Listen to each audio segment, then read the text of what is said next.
Osho, first of all congratulations, ये जो campaign जिसे लेकर आया है सॉन्ग ड्यू, उसमें 9 आर्टिस्ट हैं, उनमें से एक आप हैं। मौका मिला आपको राहत इंदौरी साहब के टाइमलेस वर्क को अपना टच देकर सेलिब्रेट करने का और उन्हें ट्रिब्यूट देने का।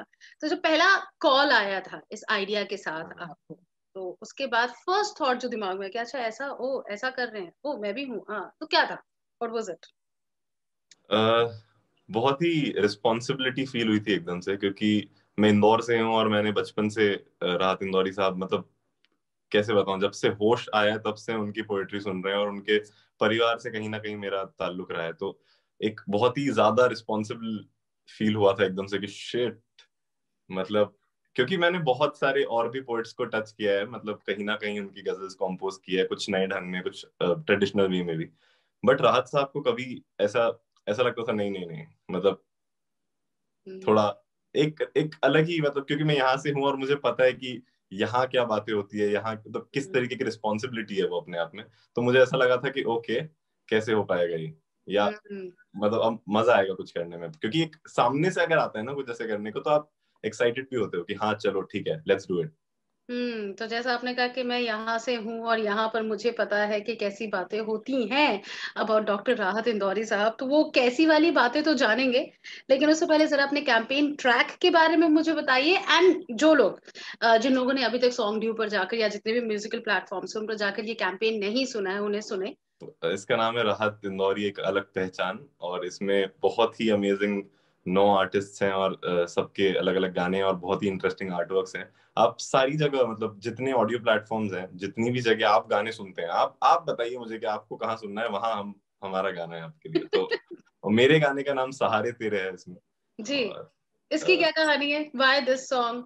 मतलब मेरे पास, जब तक मेरे पास बात आई थी तब तक एक्चुअली मुझे बहुत पहले उनका आया था मेल, बट मैंने बहुत लेट रिप्लाई किया शायद। उस ओके। वजह से क्या हुआ कि जब तक सारे ऑप्शंस खत्म हो चुके थे कि सब ओके। लोगों ने अपनी अपनी सब लोगों ने अपनी अपनी गजल्स चूज कर ली थी। तो मुझे पता ही नहीं था कि कितने ऑप्शंस हैं। मुझे दो गजल्स थी उसमें, दो दो गजलें थी, और उसमें से एक गजल मुझे पता थी कि मेरी एक दोस्त ने ऑलरेडी कॉम्पोज की हुई है। तो मुझे पता था कि मुझे वो भी टच नहीं करनी, तो ऑप्शन यही बचा था।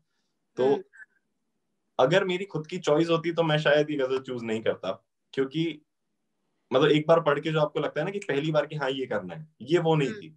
इसके साथ मुझे जीना पड़ा। 10 दिन 15 दिन मैंने दिए, मैं उसके साथ जिया, और फिर मुझे लगा कि हाँ मतलब सही किया मैंने ये वाली गजल चूज करके। आपको शेर याद है? मुझे, हाँ बिल्कुल। हाँ, एक एक सुनाइए कुछ। उनका शेर सुनाऊं जी। मैं?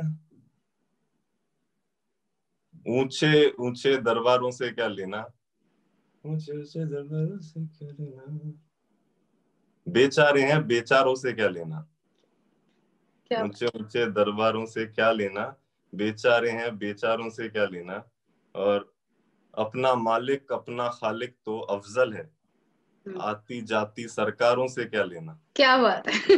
हम बंजारे हैं हम बंजारों को घर के दरवाजों से दीवारों से क्या लेना।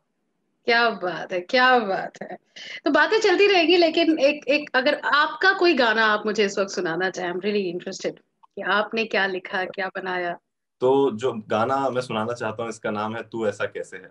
बिल्कुल, और जो मुझे लगता है कि मेरे हिसाब से बिल्कुल सही लगता है, we really need pure art and pure, मतलब वो आर्टिस्ट जो अब तक करप्ट नहीं हुए, यू नो, बिल्कुल बिल्कुल बिल्कुल। जिनकी एक जिम्मेदारी है, जो भी गिफ्ट उन्हें मिला है ऊपर वाले से, उसके उसको लेकर एक जिम्मेदारी है, मतलब वो निभाना पैसे बहुत से जरूरी ऊपर और ये दुनियादारी से ऊपर थोड़ा जिस लिए आपने शुरू किया था, है। मतलब या या मैं नहीं समझता इसमें कोई बड़ा छोटा होता है।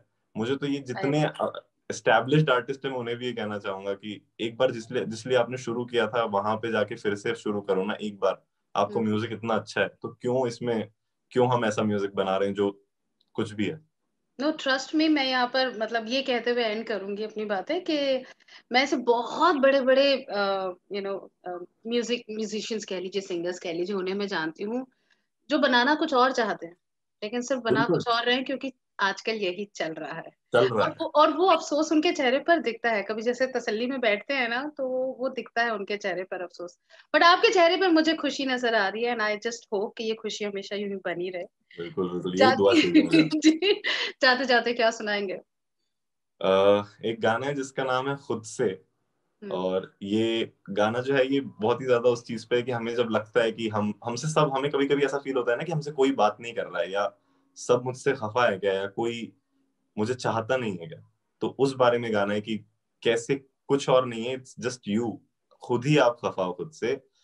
आपको कोई कोई आपसे जानबूझ के बात नहीं कर रहा है, ऐसा नहीं है। आप शायद कहीं ना कहीं खुद से खुद पे ज्यादा हार्ड हो रहे हो, इसलिए आपको ऐसा फील हो रहा है। वाओ, चलिए सुनते हैं।